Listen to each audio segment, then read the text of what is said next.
A paz do Senhor, meus amados e queridos irmãos. Aqui quem vos fala é o pastor Heber Ramos, aqui da Igreja Sede. E eu estou aqui para finalizar esta semana especial sobre escatologia. Nós estamos bem pertinho de iniciar a nossa revista sobre o arrebatamento e a igreja. Uma revista que com certeza será uma bênção na vida de todos nós.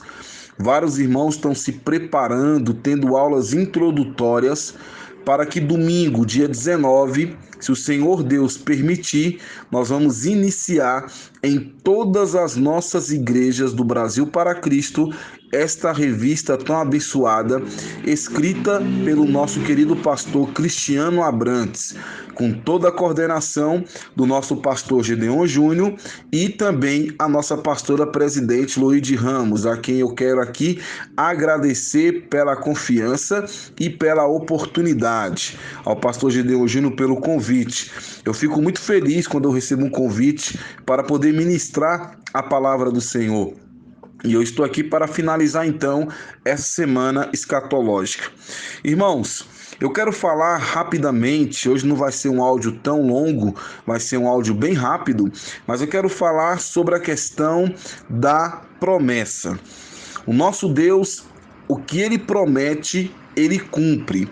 A Bíblia diz em Malaquias, capítulo 3, versículo 6, eu sou o Senhor que não mudo. O Senhor não muda. O que Ele fala, Ele cumpre. A Bíblia diz em Mateus que passará os céus, passará a terra, mas a palavra de Deus não há de passar. Então, quando nós lemos a palavra do Senhor, nós temos que acreditar que ela é a verdade. A palavra de Deus é a verdade. Tudo vai passar nessa terra, mas a palavra do Senhor permanece para todo sempre. Então, tudo que nós lemos no Velho Testamento, as promessas que nós temos no Velho Testamento, essas promessas vão se cumprir no Novo Testamento. E eu vou concentrar apenas um assunto para não ficar aquele estudo com muitos exemplos, muitos textos. Então eu vou falar sobre um assunto para mostrar que houve uma profecia, houve uma promessa e essa promessa se cumpriu. Houve uma profecia no Velho Testamento e a profecia se cumpriu no Novo Testamento. Então o arrebatamento é uma verdade. O arrebatamento vai acontecer. Cristo vai vir buscar a sua igreja. Haverá o arrebatamento. E quando acontecer o arrebatamento, tudo aquilo vai se cumprir. Vai se cumprir a grande tribulação. Vai acontecer a grande tribulação.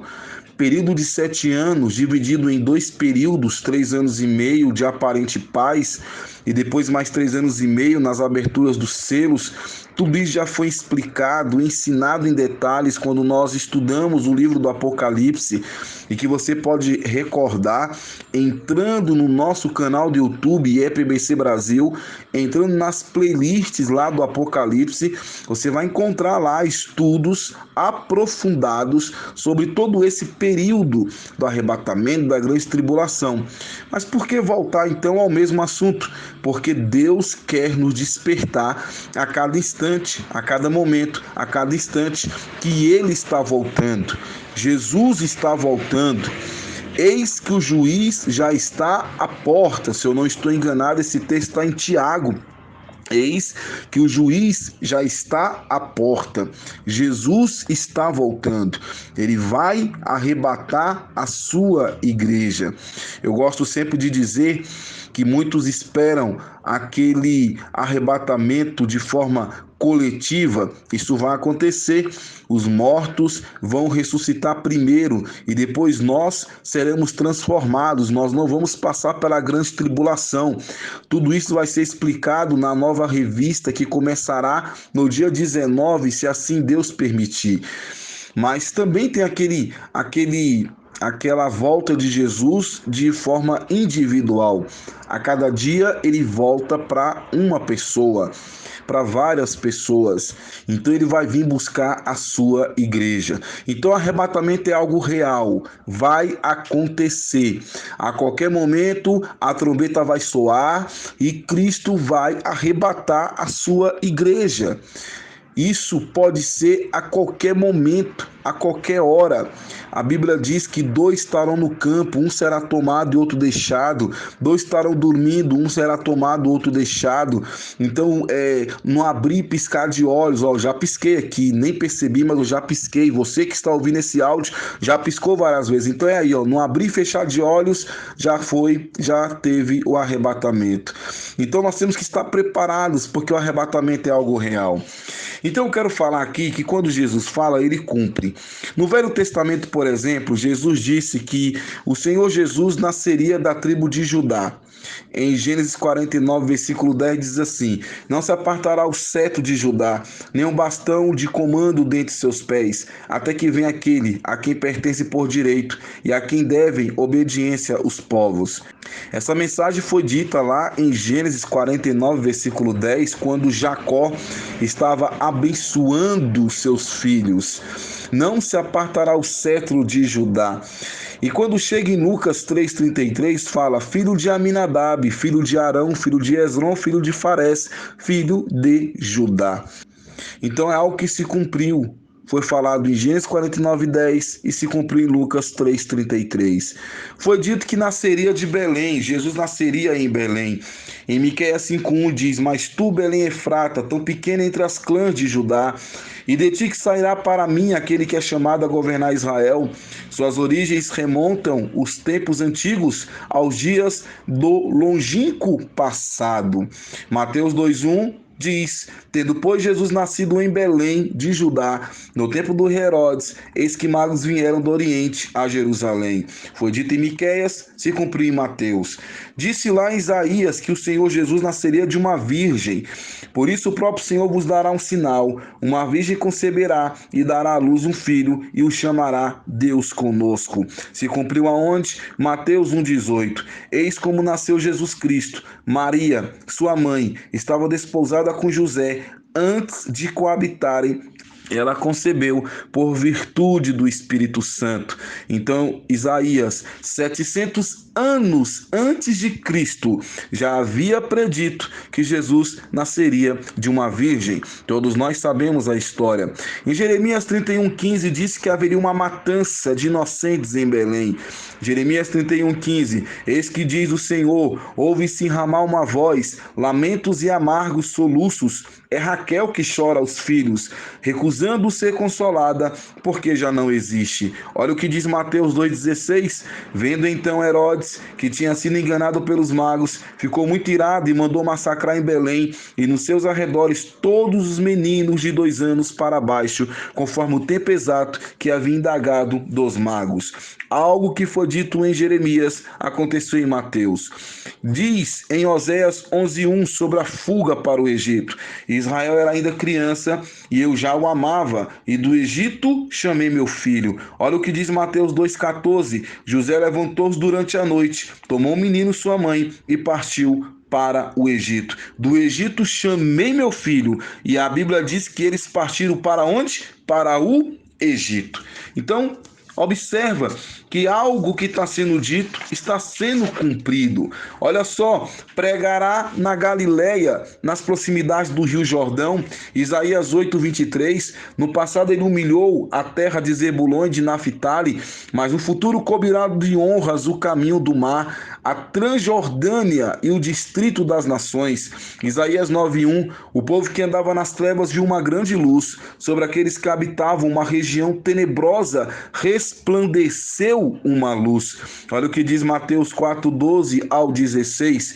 Quando, pois, Jesus ouviu que João fora preso, retirou-se para a Galileia, deixando a cidade de Nazaré, foi habitar em Cafarnaum, à margem do lago, nos confins de Zebulon e Neftali, para que se cumprisse o que foi dito pelo profeta Isaías, o que eu acabei de ler: a terra de Zebulon e de Neftali, região vizinha ao mar, a terra além do Jordão, a Galileia dos gentios. Esse povo que jazia nas trevas viu resplandecer uma grande luz, e surgiu uma aurora para os que jaziam na região sombria da morte. Algo que foi predito lá em Isaías se cumpre agora aqui em Mateus. Lá em Isaías também fala que ele seria desprezado pelos judeus. Era desprezado, Isaías 53:3, era desprezado, era a escória da humanidade, homem de dores, experimentado no sofrimento, como aqueles diante dos quais se cobre o rosto, era amaldiçoado e não fazíamos caso dele. Olha o que diz em João 1,11: veio para o que era seu, mas os seus não o receberam. Está dizendo exatamente o que está em Isaías 53:3. Lá em Zacarias 9:9 diz sobre a entrada triunfal em Jerusalém, montado num jumento. Olha o que diz: exulta de alegria, filha de Sião, solta gritos de júbilo, filha de Jerusalém, eis que vem a ti o teu rei, justo e vitorioso, ele é simples e vem montado no jumento, no potro de uma jumenta. Olha o que diz João 12:13-15, saíram-lhe ao encontro com ramos de palmas, exclamando: Hosana, bendito o que vem em nome do Senhor, o rei de Israel. Tendo Jesus encontrado no jumentinho, montou nele, segundo o que está escrito: não temas, filha de Sião, eis que vem o teu rei montado num filho de jumenta. Algo que está escrito lá em Zacarias se cumpre em João.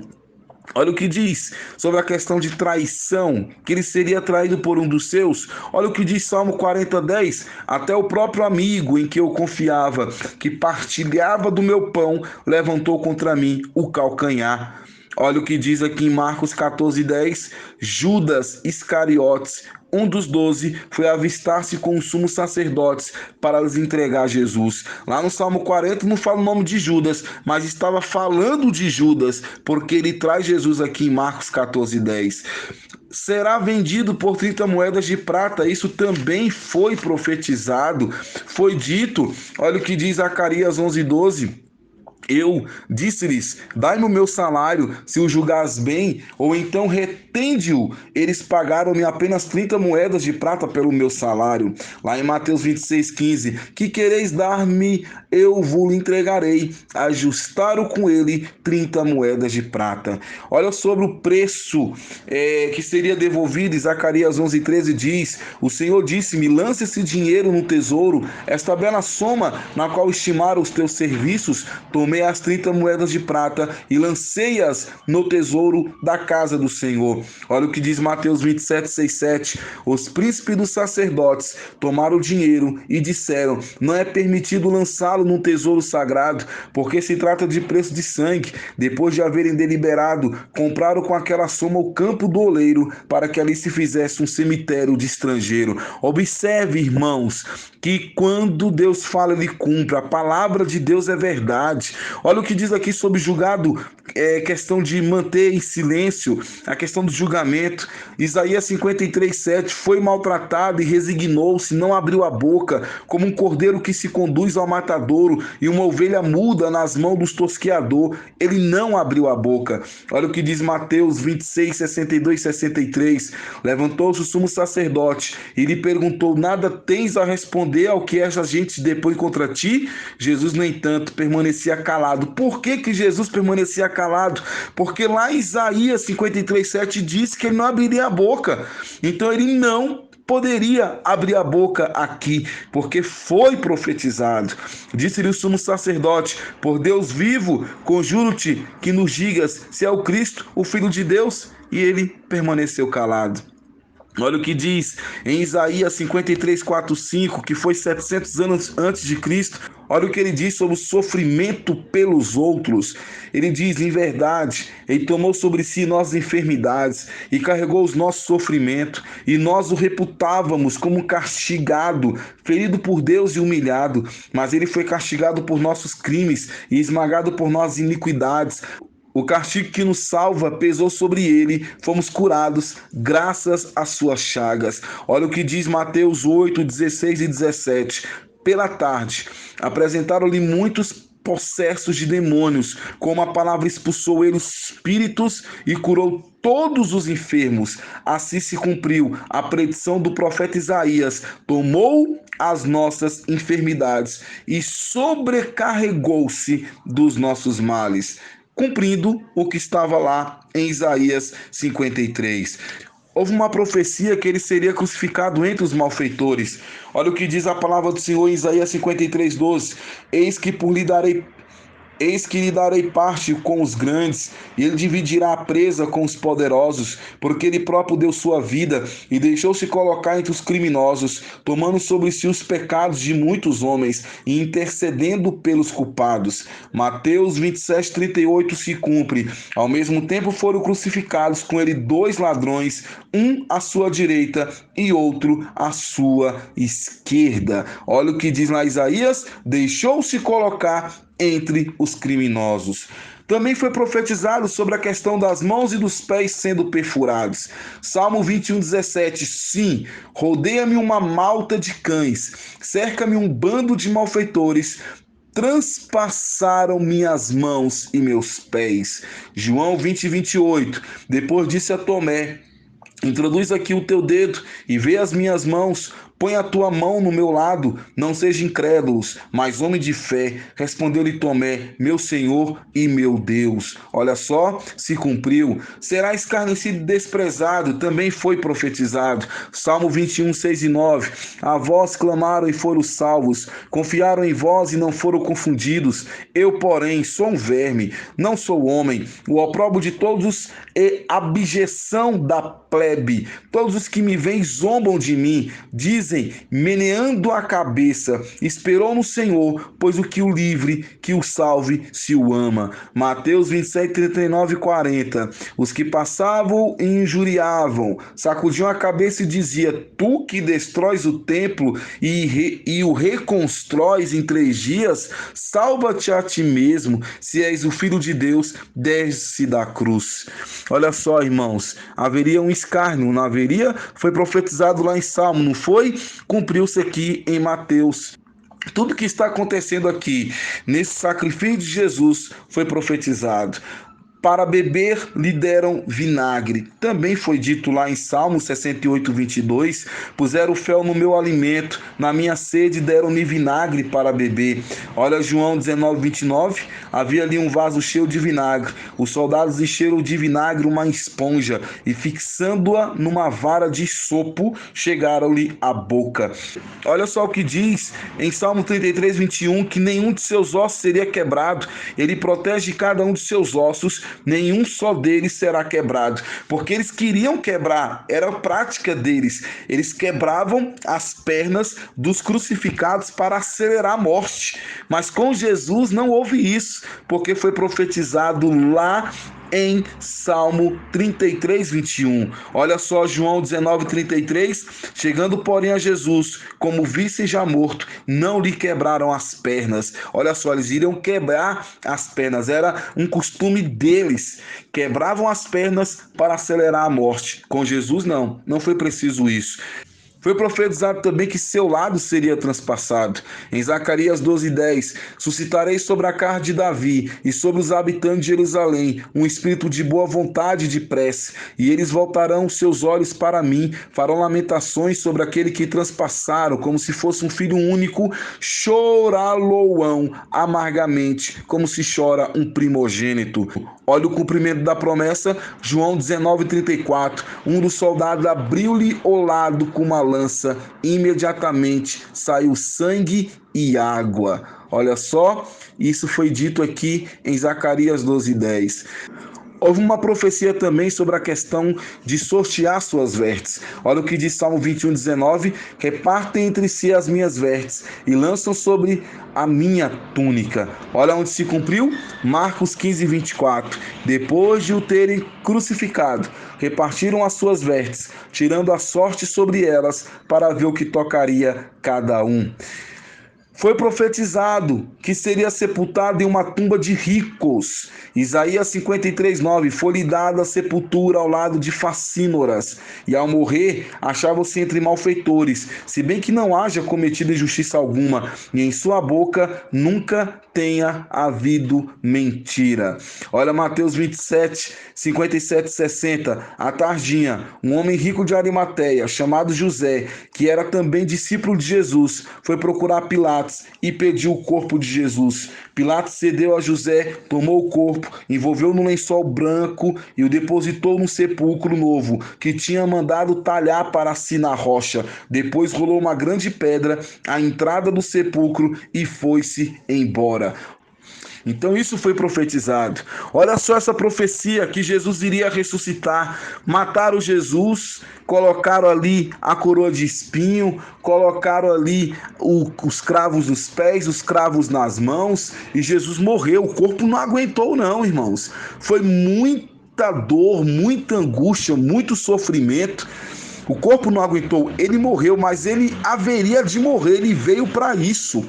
Ele veio para morrer. Jesus já sabia que iria morrer.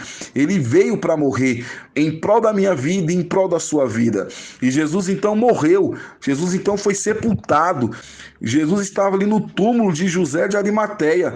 Mas houve uma promessa, uma profecia que ele haveria de ressuscitar. Salmo 15:10, porque vós não abandonareis minha alma na habitação dos mortos, nem permitireis que vosso santo conheça a corrupção.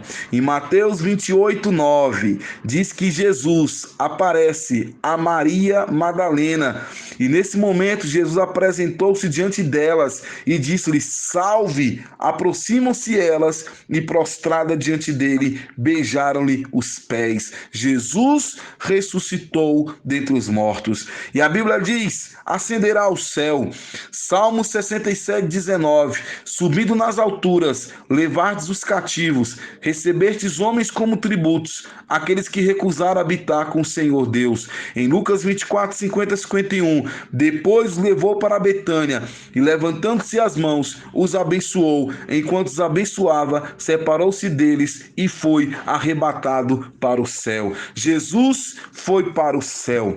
Jesus foi para o céu, mas ele disse: não se turbe o vosso coração. Credes em Deus, credes também em mim. Na casa de meu pai há muitas moradas. Se não fosse assim, eu não vos teria dito. Eis que vou para o meu pai, para que aonde eu estiver, glória a Deus, aleluia, para que aonde eu estiver, estejais vós também. Esta é uma promessa. Eu não sou dessa terra, você não é dessa terra, nós somos peregrinos dessa terra, e nós estaremos morando com o Senhor eternamente. Haverá o arrebatamento da igreja, haverá o arrebatamento da igreja. Jesus vai arrebatar o seu povo. Jesus vai arrebatar a sua igreja. Jesus vai arrebatar a menina dos seus olhos, a igreja, a noiva. E eu sou a noiva, eu sou a igreja, eu sou o povo de Deus,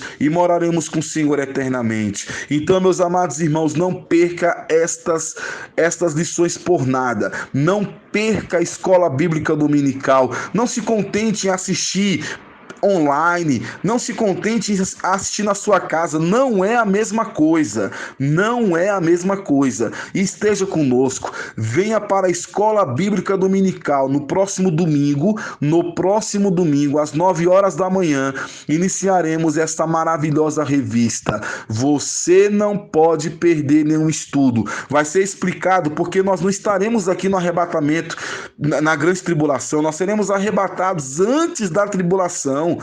Antes da tribulação, nós não passaremos pela tribulação, nós seremos arrebatados antes. Quem morreu com Cristo vai ser ressuscitado, vai acordar, vai despertar do sono primeiro. Nós seremos transformados e subiremos para morar com o Senhor eternamente. Esta é a promessa, assim como todos esses versículos do Velho Testamento, e eu te mostrei que se cumpriu no Novo também. O arrebatamento da igreja é algo que temos que acreditar. Acontecerá o arrebatamento da igreja. Pode ser hoje ainda. Pode ser hoje ainda. Possa ser que nem tenhamos a escola bíblica dominical domingo. Já pensou? Possa ser que nem tenhamos a escola bíblica dominical domingo. Jesus pode arrebatar a sua igreja hoje, pode arrebatar a sua igreja amanhã. Não sabemos o dia nem a hora, mas ele vai voltar. ele vai arrebatar a sua igreja. Meus queridos e amados irmãos, fique com essa verdade e Deus vai te abençoar grandemente. Hoje encerramos essa semana especial escatológica. Amanhã voltaremos com o estudo de Êxodo, pelo pastor Gedeon Júnior. E na segunda-feira voltaremos com a leitura bíblica diária de Deuteronômio, aonde a nossa evangelista irmã Verinha estará continuando o capítulo 28. Um forte abraço, que Deus te abençoe, fique com Deus e a paz do Senhor Jesus. Amém.